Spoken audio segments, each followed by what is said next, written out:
రాష్ట్ర Perika corporation vice చైర్మన్గా బుడగం శ్రీనివాస్ నియామకం. నియోజకవర్గ కాంగ్రెస్ నాయకుల హర్షం.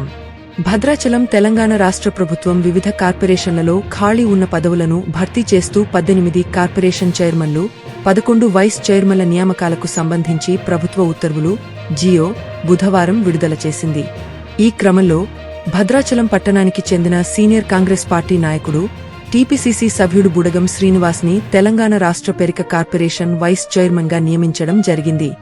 గత 4 దశాబ్దాలుగా బుడగం శ్రీనివాస్ కాంగ్రెస్ పార్టీ సిద్ధాంతాలకు కట్టుబడి పార్టీ జెండాను ఎల్లప్పుడూ ఎగురవేస్తూ కార్యకర్తలకు అండగా నిలుస్తూ సేవలు అందిస్తున్న బుడగం శ్రీనివాస్కి ఈ పదవి లభించడం పట్ల కాంగ్రెస్ శ్రేణులు ఆనందం వ్యక్తం చేశాయి. పార్టీ పట్ల ఆయన చూపిన నిబద్ధతకు ఇది తగిన గౌరవమని పేర్కొన్నారు. ఈ సందర్భంగా భద్రాచలం నియోజకవర్గానికి చెందిన పలువురు కాంగ్రెస్ నాయకులు, ప్రజాప్రతినిధులు, సామాజికవేత్తలు తమ హర్షాన్ని వ్యక్తం చేశారు.